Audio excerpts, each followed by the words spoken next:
Κυρίες και κύριοι, φίλες και φίλοι, καλησπέρα. Απόψε είναι Τετάρτη 27 Μαρτίου του 2024. Θα ξεκινήσουμε γρήγορα, σήμερα δεν έχουμε χρόνο για χάσιμο. Θα μου πείτε έχουμε τις άλλες μέρες, όχι. Αλλά ειδικά σήμερα γιατί έχουμε την ημερίδα που θα πρέπει να προλάβω. Να γράψουμε λοιπόν, σας υποσχέθηκα χθες ένα θέμα. Νομίζω ότι αυτό το θέμα αξίζει καταρχάς να το καταγράψουμε, εδώ να το αναφέρουμε και στη συνέχεια να το κρατήσουμε για να βλέπουμε πώς εξελίσσονται τα πράγματα και αν εξελίσσονται στην κατεύθυνση του άρθρου που έγραψα. Είχα κάνει μια αναφορά σε αυτό, αλλά εδώ είναι πιο ταξινομημένα όλα. Με αφορμή τον πόλεμο στην Ουκρανία, το ΝΑΤΟ αναδιατάσσει τις δυνάμεις του και δίνει βαρύτητα στη Βόρεια, την Νοτιοανατολική Ευρώπη, Βόρεια και Νοτιοανατολική Ευρώπη, στον Εύξηνο Πόντο και στον Κάφκασο. Ενώ υπάρχουν και προετοιμασίες για τη δραστηριοποίηση της συμμαχίας στην Αρκτική λόγω της προοπτικής λειτουργίας του Βόρειου Θαλάσσιου Διαδρόμου με το λιώσιμο των πάγων. Όλες οι παραπάνω κινήσεις της συμμαχίας έχουν ως στόχο την γεωπολιτική περικύκλωση της Ρωσίας και τον περιορισμό της κατά το δυνατόν στη χερσαία ενδοχώρα της. Όσον αφορά την Νοτιοανατολική Ευρώπη και τον Εύξηνο Πόντο, το ΝΑΤΟ προσπαθεί να δημιουργήσει υποδομές και δυνάμεις που θα είναι σε θέση να έχουν τον έλεγχο της περιοχής, να ανταπεξέλθουν στις μελλοντικές επιχειρησιακές ανάγκες και να ασκήσουν πίεση στη Ρωσία στον θαλάσσιο και αέριο χώρο του Ευξήνου Πόντο. Το πρόσφατο ταξίδι του Γενικού Γραμματέα του ΝΑΤΟ, Γιένς Στόλτεμπεργκ, σε Αζερμπαϊτζάν, Αρμενία και Γεωργία, κατά πάσα πιθανότητα σχετίζεται με τους σχεδιασμούς της συμμαχίας πέραν της Ρωσίας και όσον αφορά το Ιράν. Φανταστείτε τη γραμμή. Αυτό που αφορά περισσότερο την Ελλάδα είναι η απόφαση της συμμαχίας να δραστηριοποιηθεί και να ενισχύσει τις δυνάμεις της στην Νοτιοανατολική Ευρώπη, Εύξηνο Πόντο, Κάφκασο, κάτι που επηρεάζει και τον ρόλο που καλείται να παίξει σε αυτούς τους σχεδιασμούς η Τουρκία. Στα πλαίσια του ΝΑΤΟ φυσικά. Τον Δεκέμβριο του 2023, για ακούστε εδώ, η συμμαχία αποφάσισε τη δημιουργία 8 μονάδων μάχης που θα εδρεύουν σε Βουλγαρία, Εστονία, Ουγγαρία, Λετονία, Λιθουανία, Πολωνία, Ρουμανία και Σλοβακία, σε 8 χώρες. Στην ομάδα μάχης της Βουλγαρίας, η Ιταλία είναι η χώρα πλαίσιο και συνεισφέρουσες χώρες είναι η Ελλάδα, η Αλβανία, το Μαυροβούνιο, τα Σκόπια, η Τουρκία και οι Ηνωμένες Πολιτείες. Θυμηθείτε την Αλεξανδρούπολη. Ενώ στην ομάδα μάχης της Ρουμανίας, χώρα πλαίσιο είναι η Γαλλία και συνεισφέρουσες χώρες είναι το Βέλγιο, το Λουξεμβούργο, τα Σκόπια, η Πολωνία, η Πορτογαλία και οι Ηνωμένες Πολιτείες πάλι. Άρα ό,τι ανεβοκατεβαίνει από την Αλεξανδρούπολη είναι στο πλαίσιο αυτό. Σε αυτό το γενικό πλαίσιο εντάσσεται η απόφαση του ΝΑΤΟ για την επέκταση και εξυγχρονισμό της 57ης αεροπορικής βάσης στην περιοχή Μιχαήλ Κουγκαλιτσεάνου, κοντά στο λιμάνι Κωνσταντζα της Ρουμανίας, στον Εύξηνο Πόντο, μία επένδυση που θα φτάσει τα 2,5 δισεκατομμύρια ευρώ. Είναι ένα γεγονός αυτή η επένδυση που δεν μπορεί να περάσει απαρατήρητο. Η βάση αυτή στην ολοκλήρωσή της θα μπορεί να φιλοξενήσει προσωπικό του ΝΑΤΟ που μαζί με τις οικογένειάς του θα φτάνει τις 10.000, δηλαδή μία μικρή πόλη. Επιπλέον, η βάση αυτή θα κλέψει τον τίτλο της μεγαλύτερης βάσης του ΝΑΤΟ στην Ευρώπη από εκείνη του Ραμστάιν στη Γερμανία. Αυτά όσον αφορά την πολεμική αεροπορία. Όσον αφορά το πολεμικό ναυτικό, αποφασίστηκε η δημιουργία Task Force από μονάδες του πολεμικού ναυτικού Ρουμανίας, Βουλγαρίας, Τουρκίας με πεδίο δράσης τον Εύξηνο Πόντο.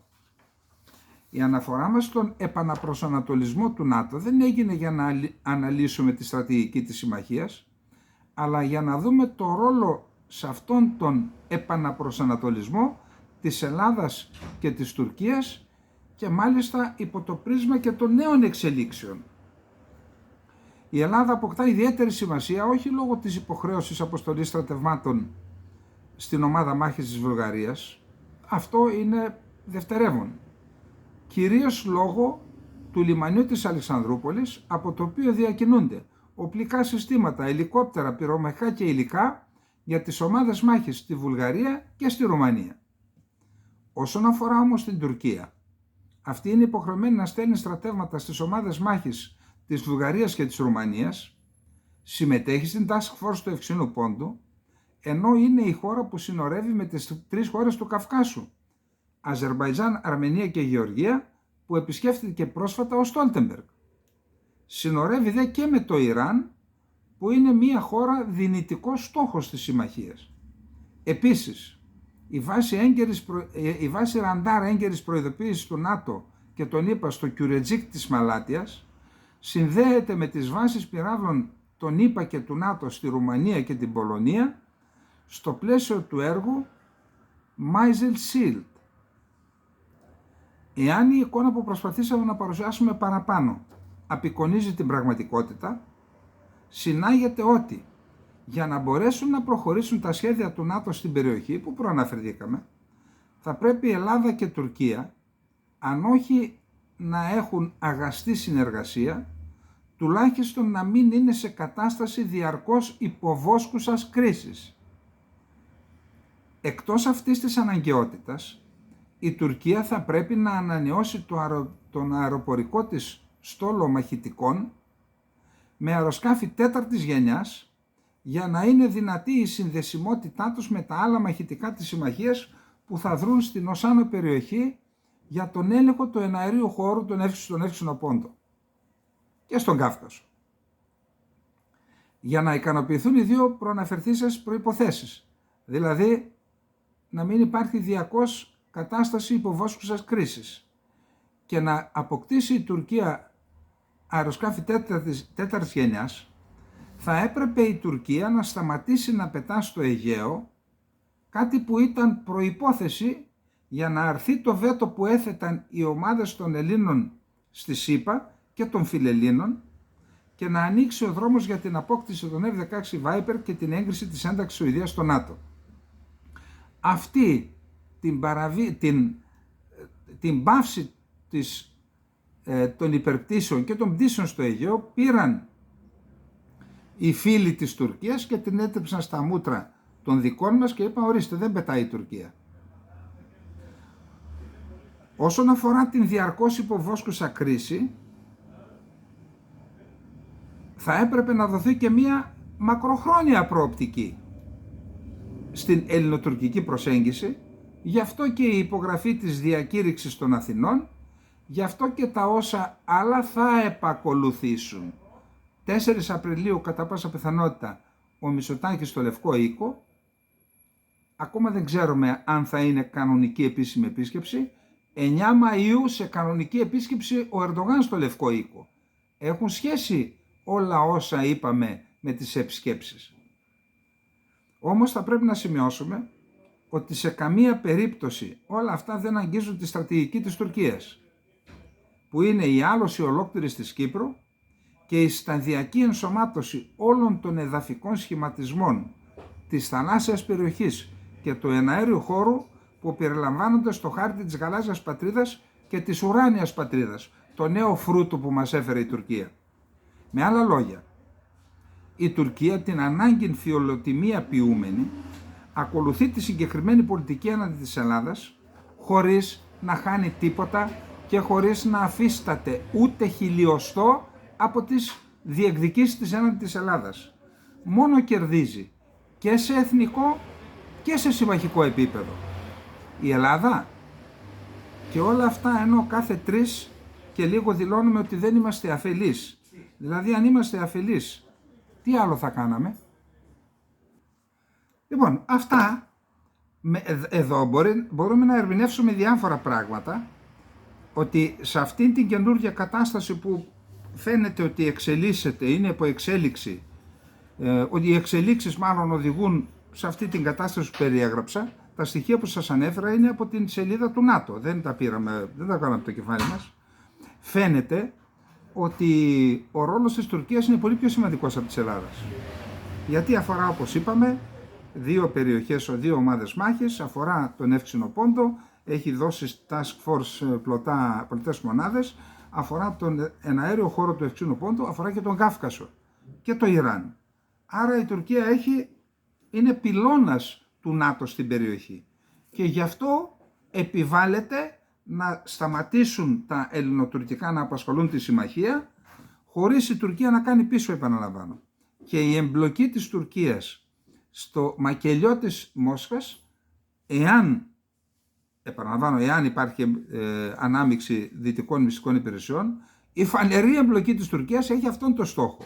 Να αποδυναμώσει τις σχέσεις της Τουρκίας με την Μόσχα, του Ερντογάν με τον Πούτιν, να τορπιλήσει αν θέλετε και την επίσκεψη Πούτιν στην Τουρκία, να ανοίξει ο δρόμος της επίσκεψης Ερντογάν στην Ουάσιγκτον και να τορπιλήσει και την προσπάθεια της Τουρκίας για διαμεσολάβηση και υπογραφή ειρηνευτικής συμφωνίας στην Ουκρανία.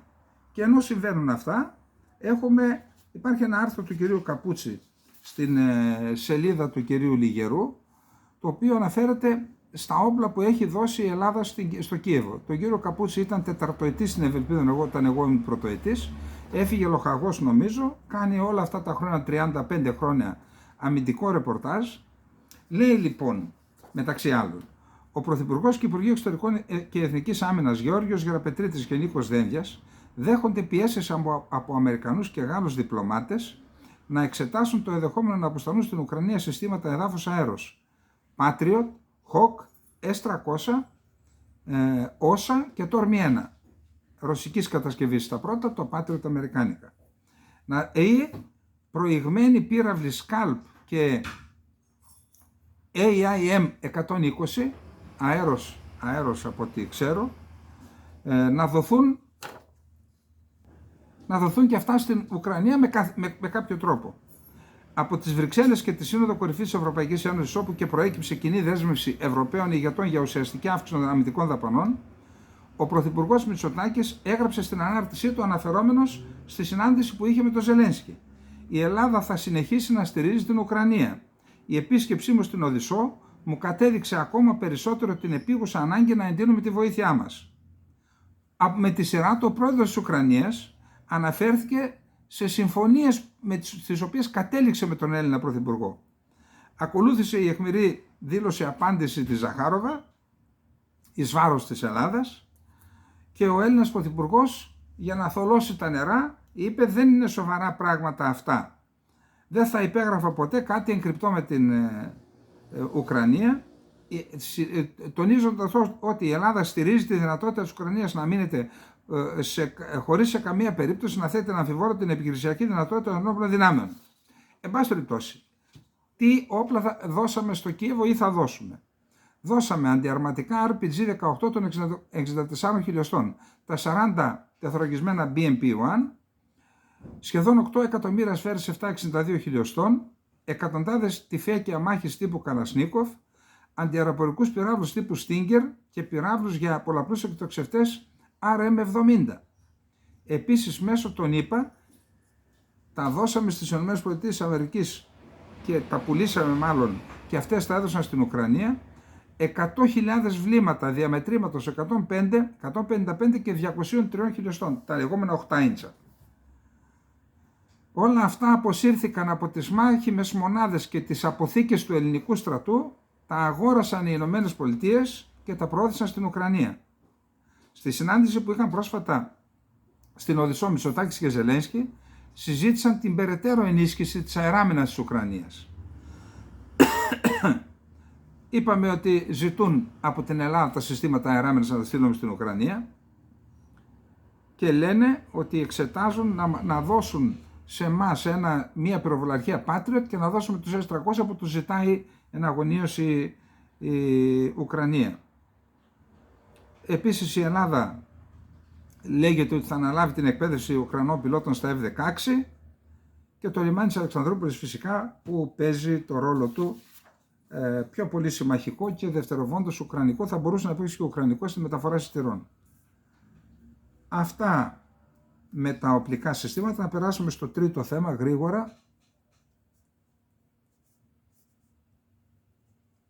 και αφορά τους απόδημους. Ο Κώστας Καραμάριος έγραψε ένα άρθρο για τις προσπάθειες της κυβέρνησης να πείσει τους αποδήμους να αυξηθεί η συμμετοχή τους, να συμμετέχουν δηλαδή στις εκλογές με την επιστολική ψήφο. Και λέει ότι ο Πρωθυπουργός είναι εκεί, στον μίλησε για την επιστολική ψήφο, η Κεραμέως νομίζω πήγε στην Αμερική, ο Θεοδωρικάκος γυρνάει σε πολιτείες του Καναδά που έχουν Έλληνες και ο Λιβάνιος, υφυπουργός εσωτερικών, θα επισκεφτεί την Αυστραλία. Είναι η δεύτερη φορά μέσα σε λίγες εβδομάδες. Η πρώτη ήταν η θεώρηση και η στόχευση της μπροσούρας της διαβούλευσης για τον απόδημο ελληνισμό, που η κυβέρνηση Μητσοτάκη ονόμασε στρατηγικό σχεδιασμό, ανοησίες. Αν ήταν έτσι ο στρατηγικός σχεδιασμός, θα έπρεπε να έχουμε ισχύσει αυτοί που κάνουν στρατηγικό σχεδιασμό, να ισχύσουν όλα τα πτυχία τους. Όμως η ελληνική κυβέρνηση, η επιτελική ελληνική κυβέρνηση, δείχνει να μην γνωρίζει και να μην καταλαβαίνει τα βασικά διαχειριστικά, αλλά πάνω απ' όλα βασικά κοινωνικά, ταυτοτικά και πολιτικά αυτονόητα που επικρατούν εδώ και πολλές δεκαετίες στα μεγάλα υπερπόντια κέντρα του εξωτερικού ελληνισμού. 23.000 άτομα συμμετείχαν στις εκλογές του 2023, λέει ότι θα περιμένουν να αυξηθούν πάρα πολύ, αλλά τι αγνοεί η κυβέρνηση, γι' αυτό διάλεξα το άρθρο. Η κυβέρνηση φαίνεται να αγνοεί πόσο δύσκολο και ιδιαίτερα χρονοβόρο είναι τα τελευταία χρόνια, 2 χρόνια, να αποκτήσει ελληνικό διαβατήριο από το εξωτερικό για να εγγραφείς έτσι και για την επιστολική ψήφο, αν δεν έχει σχέση με το TaxisNet. Η δυσκολία οφείλεται στην υποστελέχωση των προξενείων, καθώς και στην κατάργηση το 2022 του ρόλου του Ειδικού Ληξιαρχείου Αθηνών και της αφαίρεσης του δικαιώματος καταβολής των σχετικών εγγράφων σε αυτό μέσω και πληρεξουσίου δικηγόρου. Πιστεύω, λέει τα στελέχη, ότι με επιτόπιες επισκέψεις και με διαφημιστική εκστρατεία οι εγγραφές θα αυξηθούν σημαντικά. Είναι μακριά νυχτωμένοι, λέει, γιατί η κάθε κοινότητα στο εξωτερικό έχει τα δικά της χαρακτηριστικά που συνδέονται και με την τοπική κοινωνία, πολιτισμικά, ιδεολογικά, πολιτικά, κοινωνικά, ιστορικά. Και λέει ότι, δεν το λέει καθαρά, αλλά η απουσία της Ελλάδας, δεν έχουμε τηλεοπτικά κανάλια στο εξωτερικό. Η Τουρκία, είδατε προχθές τι μας έλεγε ο άλλος στο Αμβούργο. 6-7 τουρκικά βλέπω και ένα ελληνικό που έχει όλο σκοριασμένες ταινίες και εκπομπές. Εν πάση περιπτώσει, λέει ότι εκτός από την κυβέρνηση και τα υπόλοιπα κόμματα εθελοτυφλούν.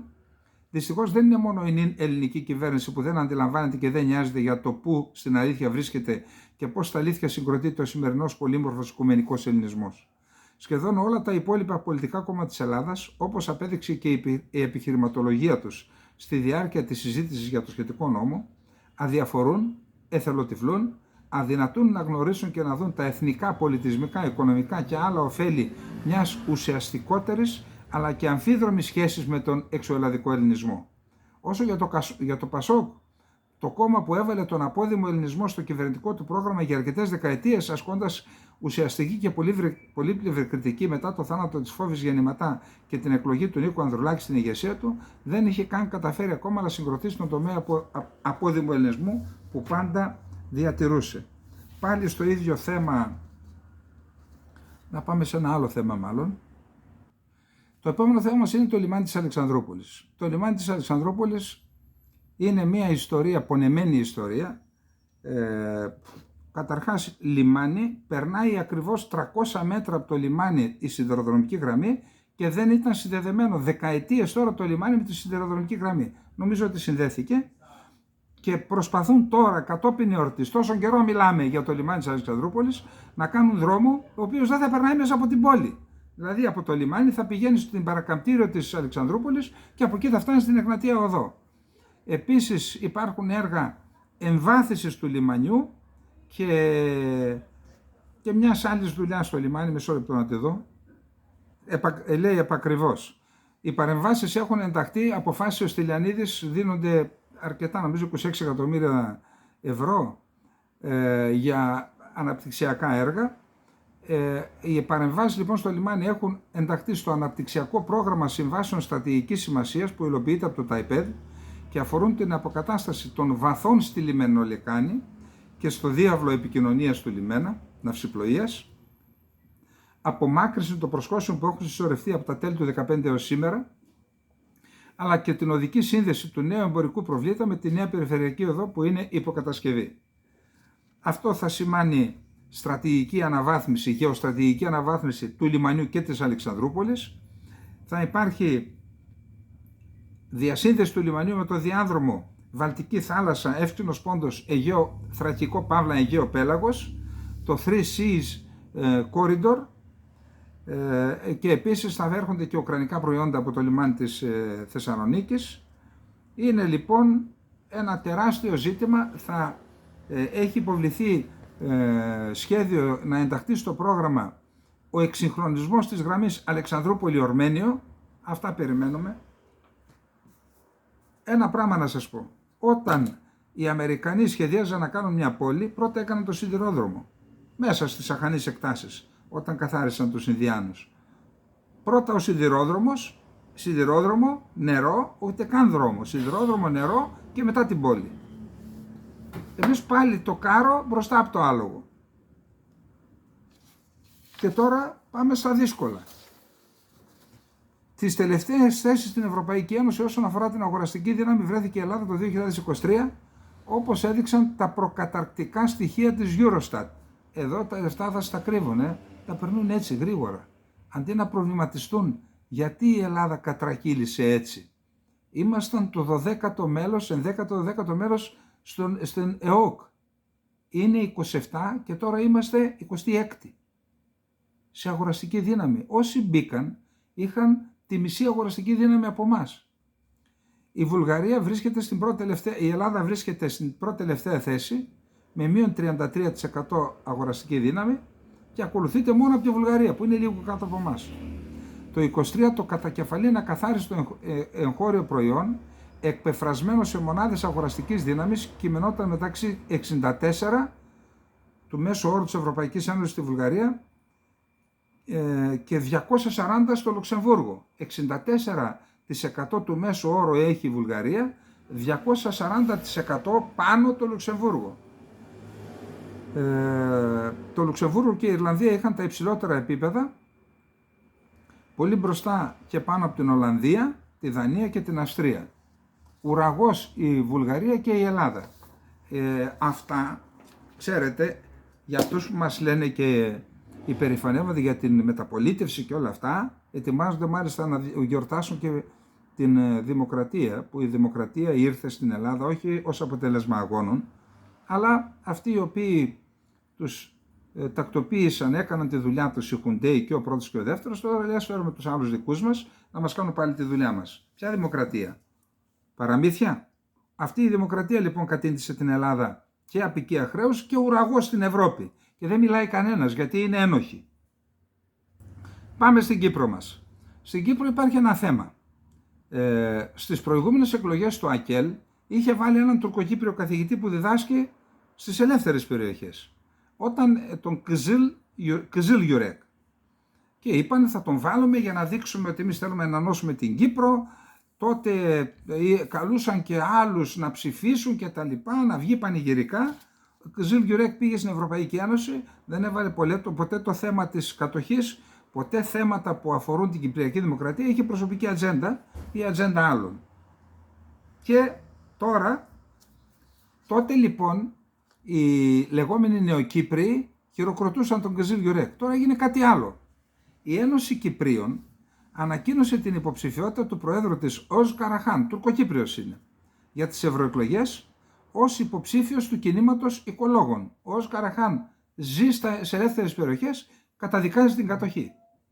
Στην ανακοίνωσή της η Ένωση Κυπρίων χαρακτήρισε τις ευρωεκλογές σημαντικό βήμα προς την οργάνωση ενιαίας και δημοκρατικής ενότητας των Κυπρίων για την απελευθέρωση της πατρίδας μας, που έχει επικιστεί από παράνομους επίκους υπό τουρκική κατοχή εδώ και 50 χρόνια. Βαριά λόγια. Στόχος μας είναι να υποχρεώσουμε την Τουρκία να πληρώσει για τα εγκλήματα πολέμου που διαπράχτηκαν στη γη μας, η οποία λαιλατήθηκε από την επικιστική απικιοκρατία, και να αγωνιστούμε για την αποκατάσταση των υφαρπαχθέντων ανθρωπίνων δικαιωμάτων όλων των Κυπρίων. Ο Οζ Καραχάν είχε κατεβεί με το ψηφοδέλτιο του Σενέρ Λεβέν. Εδώ λοιπόν,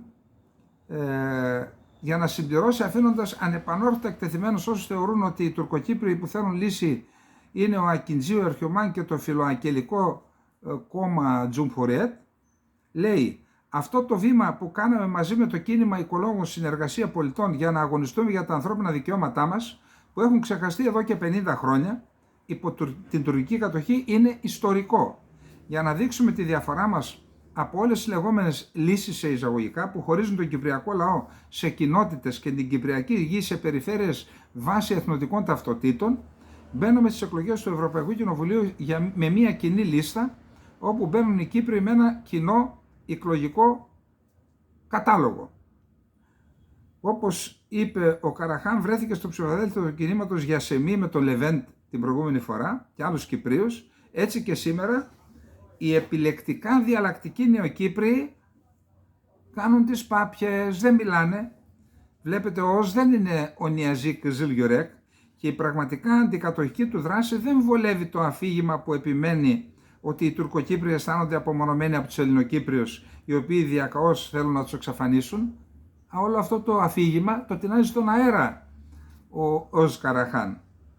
Ο Ος Καραχάν επέλεξε να κατοικήσει σε ελεύθερες περιοχές και δεν ζητά να αντιμετωπίζεται με διάκριση απέναντι στους συμπατριώτες του Σάνταν Κουζιλγιουρέκ, αλλά ως ένας νέος Κύπριος που δεν ανέχεται την τουρκική κατοχή και μαγιά του.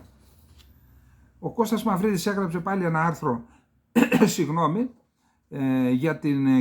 για την ευρωπαϊκή πολιτική της Κύπρου και αναφέρθηκε ότι ούτε η ευρωλαγνία ούτε οι αντιευρωπαϊστές κάνουν καλό στην εθνική υπόθεση, υπάρχει και ο ίσιος δρόμος. Και αναφέρθηκε ότι εμείς δεν σοπάσαμε όταν η Φόντερ Λάιεν κινήθηκε να καταργηθεί το βέτο, που είναι το όπλο των ασθενεστέρων, και ενώ η Λετωνία, λέει, είπε ότι όποιος εισέρχεται παράνομα στη χώρα δεν έχει δικαίωμα για αίτημα προστασίας ασύλου, επειδή η Λετωνία έχει 30% Ρώσους, και το αναγνώρισαν στις Βρυξέλλες, δεν κάναν το ίδιο και στην Κυπριακή Δημοκρατία, που έχει το υψηλότερο ποσοστό, το καταγγέλει και αυτό.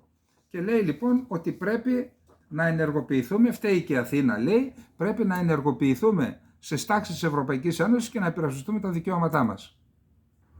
Λοιπόν, πάμε στον Ερντογάν. Ο Biden μόλις εξελέγει την πρώτη χρονιά, επειδή το είχε υποσχεθεί και στους Αρμενίους και επειδή ο Ερντογάν έσκαψε το λάκκο του. Δεν τον ευχήθηκε μόλις ανέλαβε στις 6 Ιανουαρίου, δεν ευχήθηκε στον Biden για να μην θυμώσει ο Τραμπ. Αυτό λοιπόν έδωσε όπλα στους υποστηρικτές της αναγνώρισης γενοκτονίας και τον είπαν, ορίστε, δεν βλέπεις τι σου κάνει, σαν να σε ευθύνη είναι. Και ο Biden υπέγραψε την αναγνώριση, του είμαστε ευγνώμονες Έλληνες, Αρμένοι και Ασσύριοι, γιατί αναγνώρισε την γενοκτονία που υπέστησαν οι Αρμένοι από τους Τούρκους, κάνοντας αναφορά και στις άλλους λαούς. Άνοιξε την πόρτα και για μας, αρκεί να έχουμε στρατηγική. Πού να τη βρεις όμως. Τότε λοιπόν, έκτοτε ο Ερντογάν, και για άλλους λόγους, επειδή ακολούθησε αυτήν την αλλοπρόσαλη πολιτική για την Ουάσιγκτον, δεν είδε την πόρτα του Λευκού Οίκου. Την βλέπει τώρα στις 9 Μαΐου. Την βλέπει για τους λόγους που σας προανέφερα. Εντάξει, αυτό ανοίγει την πόρτα, και εννοώ η ελληνοτουρκική προσέγγιση, αλλά και ο ρόλος που επιφυλάσσει το ΝΑΤΟ για την Τουρκία στο σχέδιο που σας είπα. Εύξηνος πόντος, θάλασσα και αέρα, Κάφκασος, Ιράν, Ρωσία κτλ. Θα τον δει λοιπόν, θα μιλήσουν για τα θέματα, για τη λωρίδα της Γάζας φυσικά, που είναι ένα θέμα τεράστιο, αμυντική συνεργασία, καταπολέμηση τρομοκρατίας σε εισαγωγικά και χωρίς εισαγωγικά. Δεν είπε κανένα στην Ελλάδα, φοβούνται να πούν φυσικά, άντε, δεν το λέει η κυβέρνηση, δεν το λένε τα άλλα κόμματα, ότι η Τουρκία είναι το κέντρο της Ισλαμικής τρομοκρατίας, όπως αποδείχθηκε από το μακελιό στη Μόσχα. Επίσης θα συζητήσουν το θέμα των F-16 και να θυμίσουμε ότι ανώτερος Αμερικανός διπλωμάτης φάνηκε πρόσφατα να ανοίγει την πόρτα στην πιθανή συμμετοχή της Τουρκίας στο πρόγραμμα των F-35, αν λυθεί το ζήτημα των S-400, των ρωσικών S-400. Επίσης, ο Ερντογάν θα προσπαθήσει να πείσει τις ΗΠΑ να πάψουν να υποστηρίζουν το YPG και το PKK. Το PKK δεν το υποστηρίζουν, το YPG στη Συρία. Που όμως εκεί οι Αμερικανοί το κάνουν για δικούς τους στρατηγικούς στόχους. Αν φύγουν από εκεί, τότε θα ρίξουν χορούς τρικούβερτα γλέντια θα κάνουν οι Ιρανοί, οι Τούρκοι και οι Ρώσοι εάν φύγουν οι Αμερικανοί από το Ιράκ και από τη βορειοανατολική Συρία. Πάμε να δούμε τι γίνεται στο Ισραήλ τώρα. Εκεί έχουμε προβλήματα. Το Ισραήλ ανακάλεσε σήμερα τους διαπραγματευτές του από το Κατάρ, θεωρώντας ότι ο Γιαγιά Σινουάρ, που τον θεωρεί το Ισραήλ τον πραγματικό ηγέτη και όχι τον Χανίγια που γυρνάει στα πεντάστερα, αυτός που είναι σε ένα υπόγειο 30 μέτρων σε μια στοά κάτω από τη γη, αυτός ζητάει, είναι αμετακίνητος, μόνιμη κατάπαυση του πυρός και απόσυρση των Ισραηλινών στρατευμάτων από τη Γάζα για να αφήσει τους ομήρους. Είναι αλήθεια ότι το Ισραήλ έκανε μια επαναχώρηση, ενώ ήταν 10 προς 1, δηλαδή ένας όμηρος 10 φυλακισμένοι κρατούμενοι, τους διπλασίασε το Ισραήλ. Παρ' όλα αυτά δεν υποχωρεί και γι' αυτό φεύγουν σήμερα το διάβασα αυτό, η Ισραηλινή αντιπροσωπεία που είχε μείνει στο Κατάρ, έφυγε ο διοικητής της Μοσάντ, έμεινε στο Κατάρ, τώρα λέει φεύγουν και αυτοί. Τώρα, θεωρούν οι Ισραηλινοί ότι η σκλήρυνση ή τέλος πάντων το γεγονός ότι συνεχίζει να τηρεί αυτή τη σκληρή στάση η Χαμάς, οφείλεται στο γεγονός ότι είχαμε το ψήφισμα στον ΟΗΕ, το οποίο είναι υπέρ της Χαμάς και τα ρίχνουν και στις ΗΠΑ. Οι ΗΠΑ αντιδρούν και λένε δεν έχει σχέση το ένα με το άλλο, την απόφαση ο Σινουάρ την είχε πάρει πριν το ψήφισμα στο Συμβουλίο Ασφαλείας. Οι ΗΠΑ λένε ότι θα συνεχίσουν τις ρήψεις από αέρος παρά την έκκληση της Χαμάς να σταματήσουν, γιατί μέχρι στιγμής σκοτώθηκαν 18 άτομα. Είχαμε 18 νεκρούς από αεροπορική επιδρομή σε μια σκηνή που φιλοξενούσε την οικογένεια Αλ Μαγντούν δυτικά της Χαν Γιούνις κοντά στη θάλασσα. Δέχθηκε πλήγμα από Ισραηλινό βομβαρδισμό. Όταν ρωτήθηκε από το γαλλικό πρακτορείο, ο Ισραηλινός στρατός δήλωσε ότι ελέγχει τις πληροφορίες. Στην περιοχή βρίσκονται χιλιάδες σκηνές από ανθρώπους που έχουν καταφύγει από την Βόρεια Γάζα. Το νότιο τμήμα της λωρίδας της Γάζας μετατράπηκε για ακόμα μία φορά νύχτα Τρίτης προς Τετάρτη σε θέατρο εντατικών σφοδρών Ισραηλινών αεροπορικών βομβαρδισμών, παρά τη διεθνή πίεση για να κηρυχθεί άμεση κατάπαυση του πυρός στον Παλαιστινιακό θύλακα, που παραμένει αντιμέτωπος με γενικευμένο λοιμό την 173η ημέρα του πολέμου. Υπάρχουν αντιδράσεις στο εσωτερικό του Ισραήλ για την απελευθέρωση των ομήρων. Ο Αμερικανός Υπουργός Άμυνας Λόιτ Όστιν είπε χθες, Τρίτη, ότι είναι υπερβολικά υψηλές οι απώλειες στις τάξεις των αμάχων και υπερβολικά μικρή η ποσότητα της ανθρωπιστικής βοήθειας, όταν δέχθηκε τον Γκάλαντ, τον ομόλογό του τον Ισραηλινό. Αυτές οι ισχυρισμοί του Ισραήλ ότι που στρέφονται τα βέλη εναντίον των ΗΠΑ που δεν έβαλαν βέτο και έτσι έδωσαν τη δυνατότητα στη Χαμάς να σκληρύνει τις θέσεις της και να απορρίψει την πρόταση του Ισραήλ που ήταν γενναία. Ο εκπρόσωπος της Αμερικανικής Διπλωματίας απέρριψε χθες Τρίτη τη θέση του Νετανιάχου, κατά την οποία η απέτηση του Συμβουλίου Ασφαλείας του Οργανισμού Ηνωμένων Εθνών να κηρυχθεί άμεσα κατάπαυση του πυρός στη λωρίδα της Γάζας έβλαψε τις διαπραγματεύσεις ανάμεσα στην κυβέρνησή του και στο Παλαιστινιακό Ισλαμιστικό κίνημα Χαμάς για την απελευθέρωση των Ισραηλινών ομήρων. Ο εκπρόσωπος του State Department Μάθιου Μίλλερ αντέτεινε ότι το σχόλιο αυτό των υπηρεσιών του γραφείου του Νετανιάχου είναι ανακρεβές από σχεδόν κάθε άποψη και άδικο για τους ομήρους και τις οικογένειές του. Η απάντηση είχε προετοιμαστεί πριν από την ψηφοφορία του Συμβουλίου Ασφαλείας και όχι μετά, είπε ο Μίλλερ. Ένα άρθρο έχουμε στο Bloomberg του Ανδρέας Κλουθ για το θέμα τι σημαίνουν η αποχή, η επαναχώρηση από το βέτο και η αποχή των ΗΠΑ για τις Αμερικανο-Ισραηλινές σχέσεις. Πρέπει να τη διαβάσετε. Και επίσης πάλι είχαμε άρθρο νομίζω στην Deutsche Welle που λέει ότι η Αμερικανική Δεξαμενή Σκέψης CCGA εξέτασε τη στάση των ΗΠΑ στα ψηφίσματα από την ίδρυση του ΟΗΕ το 1945 μέχρι τώρα. οι ΗΠΑ έκαναν χρήση του δικαιώματος της αρνησικυρίας βέτο 89 φορές μέχρι το Δεκέμβριο του 2023. Τις 45 φορές έκαναν βέτο για ζητήματα, για ψηφίσματα που έθιγαν το Ισραήλ. 45 από τις 89. Και λέει ότι αυτό ακριβώς είναι ένα μεγάλο θέμα. Οι επιπτώσεις για το, επειδή δεν είναι δεσμευτική, οι επιπτώσεις για το Ισραήλ δεν θα είναι μεγάλες, αλλά σε κάθε περίπτωση το Ισραήλ είναι απομονωμένο και αυτό θα το βρει μπροστά του, θα επηρεάσει τον πόλεμο. Κατά την άποψή μου, ο Νετανιάχου ήδη βρίσκεται σε ένα βάλτο, όσο κουνιέται τόσο βυθίζεται. Είναι σε αδιέξοδο, νομίζω ότι ήδη τον αδειάζουν και μέλη του κόμματός του. Ο Χανίγια συνάντησε και τον Χουσέιν Αμπντολαχιάν, τον Υπουργό Εξωτερικών του Ιράν, αλλά και το Χομέινι, τώρα πήγε. Λέει, αν και αυτό το ψήφισμα εγκρίθηκε καθυστερημένα και μπορεί να υπάρχουν κάποια κενά που πρέπει να καλυφθούν, το ψήφισμα δείχνει ότι η Ισραηλινή κατοχή βιώνει μία άνευ προηγουμένου πολιτική απομόνωση, είπε ο Χανίγια στη συνάντηση που είχε με τον Αμπντολαχιάν. Συναντήθηκε και με τον Χομέινι, ο οποίος Χομέινι είπε ότι οι ΗΠΑ είναι ανίκανες να επιβάλλουν τη θέλησή τους στη διεθνή κοινότητα, η σιωνιστική οντότητα δεν κατόρθωσε να επιτύχει κανένα από τους στρατιωτικούς στόχους, αλλά ο Ραϊσί λοιπόν λέει ότι αυτός ο πόλεμος και η αποτυχία των ΗΠΑ να ελέγξουν την κατάσταση, η αντίσταση, ο άξονας της αντίστασης που αντιστέκεται, θα οδηγήσουν σε ένα νέο κόσμο, όχι στον κόσμο της αδικίας που ήταν μέχρι, σε ένα νέο παγκόσμιο καθεστώς, λέει. Λέει, το αίμα των Παλαιστινίων μαρτύρων θα επιφέρει μια αλλαγή στην άδικη τάξη που κυβερνά τον κόσμο. Είχε μιλήσει πριν από μέρες ο Ραϊσί.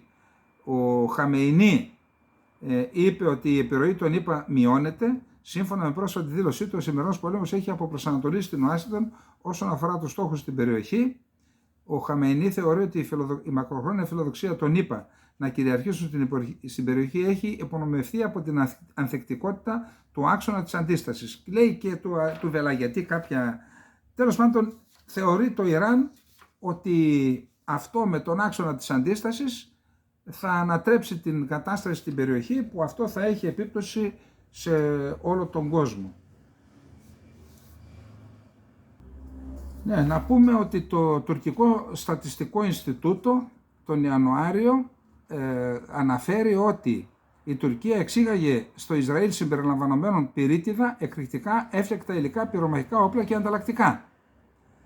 Η Άγκυρα, δεν έχουμε καμία στρατιωτική συνεργασία με το Ισραήλ. Το Υπουργείο Άμυνας της Τουρκίας ανακοίνωσε ότι δεν έχει συνεργασία, απαντώντας στην ουσία στα δημοσιεύματα. Πάμε λοιπόν να δούμε τώρα το τέταρτο θέμα.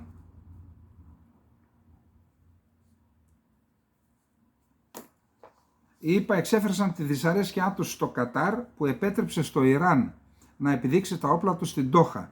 Η Ιρανική βιομηχανία όπλων συγκέντρωσε το ενδιαφέρον και τα βλέμματα των επισκεπτών στην έκθεση αμυντικών συστημάτων του Κατάρ.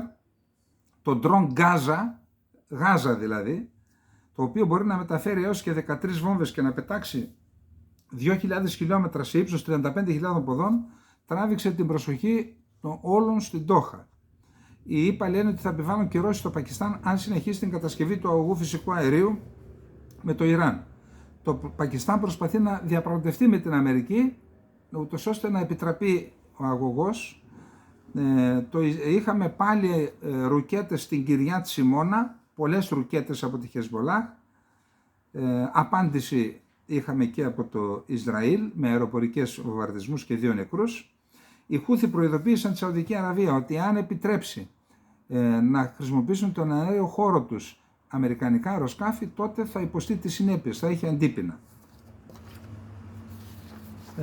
3 Ιρανοί, ανάμεσά τους και στέλεχος των φρουρών της Επανάστασης, και τουλάχιστον 11 μαχητές σκοτώθηκαν σε επιχειρήσεις, αεροπορικούς βομβαρδισμούς που έγιναν στην Τέρε Ζόζ και στην Αλμπου Καμάλ.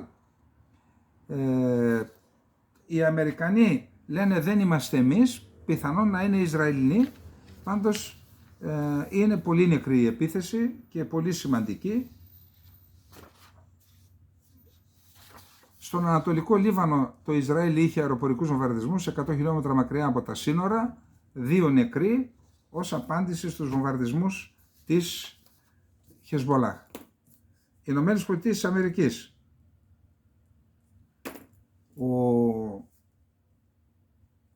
Λοιπόν, οι Ηνωμένες Πολιτείες της Αμερικής. Πάμε να δούμε. Ο εκπρόσωπος του Λευκού Οίκου, Τζον Κίρμπι, είπε εμπιστευτικά σε δημοσιογράφους ότι η παγκόσμια τάξη που βασίζεται σε κανόνες δεν δίνει δεκάρα για το διεθνές δίκαιο, αναφερόμενο στην απόφαση μάλλον του Συμβουλίου Ασφαλείας για το Ισραήλ.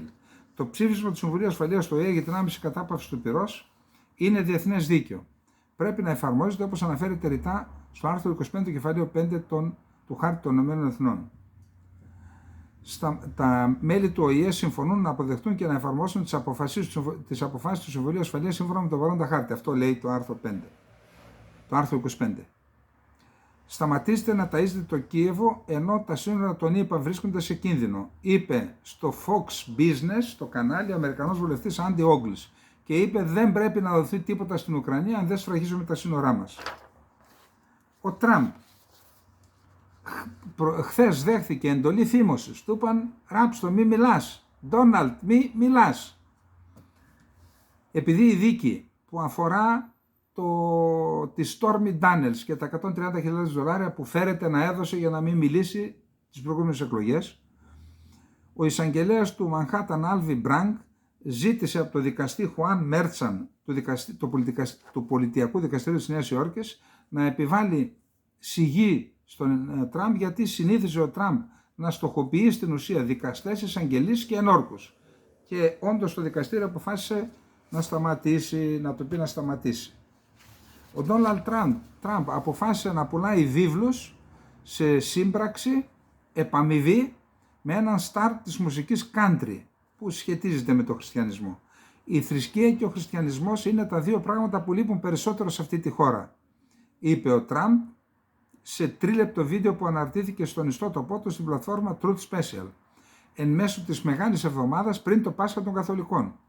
Στην ανάρτησή του, ο πρώην πρόεδρος προσπαθεί να προσεγγίσει τους ευαγγελικούς κύκλους και ενθαρρύνει τους υποστηρικτές του να αγοράσουν τη βίβλο που τους προτείνει όμως έναντι $59,99, $60. Πρέπει να ξαναδώσουμε στην Αμερική την πίστη της. Ξαναδώστε στην Αμερική το μεγαλείο της. Είναι η βίβλος, λέει, που πουλάμε, είναι η μοναδική εγκεκριμένη από τον Ντόναλντ Τραμπ. Γιατί τι είναι θεολόγος, είναι ο Ντόναλντ Τραμπ. Πας περιπτώσει. Ο Κινέζος πρόεδρος Σι Τζίνπινγκ συναντήθηκε σήμερα στο Πεκίνο με εκπροσώπους Αμερικανών επιχειρήσεων και Αμερικανούς επιχειρηματίες και ακαδημαϊκούς, τονίζοντας ότι η επιτυχία της Κίνας και των ΗΠΑ είναι ευκαιρία και για τις δύο χώρες. Είναι μια κίνηση να σταματήσει τον εμπορικό πόλεμο που έχει αρχίσει από τις ΗΠΑ εναντίον της Κίνας. Πάμε να δούμε τώρα και το τελευταίο θέμα που είναι Ρωσία-Ουκρανία. Η ΗΠΑ, η Βρετανία και η Ουκρανία βρίσκονται πίσω από την τρομοκρατική επίθεση στο Δημαρχείο στην Μόσχα, λέει η FSB, η Υπηρεσία Ιστορικής Ασφάλειας της Ρωσίας. Η Ρωσία έχει θέσει ως νόμιμο στόχο τον επικεφαλής της Στρατιωτικής Υπηρεσίας Πληροφοριών της Ουκρανίας, τον Μπουντάνοφ, τον οποίο τον θεωρούν ότι είναι πράκτορας και μιας ξένης χώρας.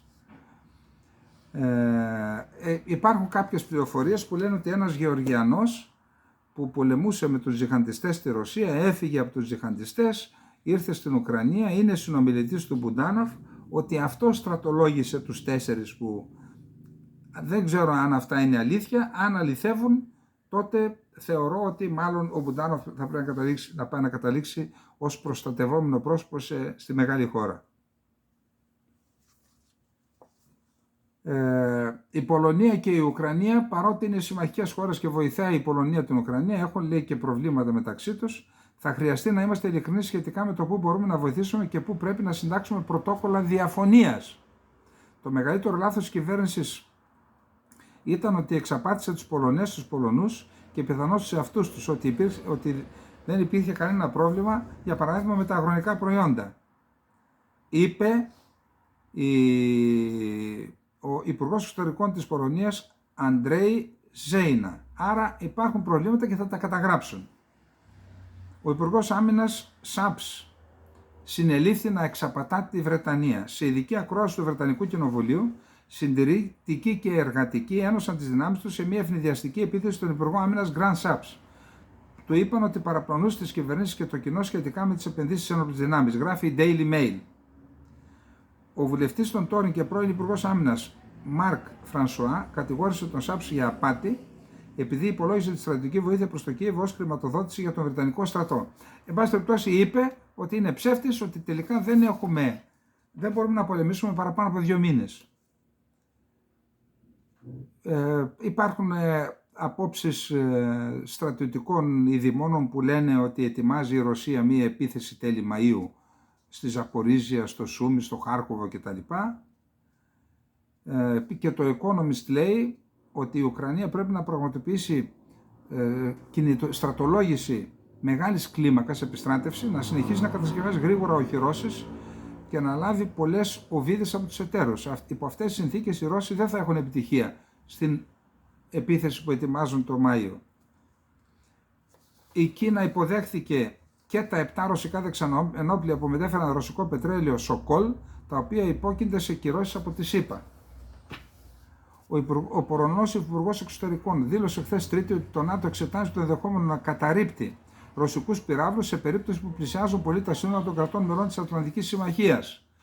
2 μέρες πριν, ένας ρωσικός πυράβλος παραβίασε για 36 δευτερόλεπτα τον αέριο χώρο της Πολωνίας.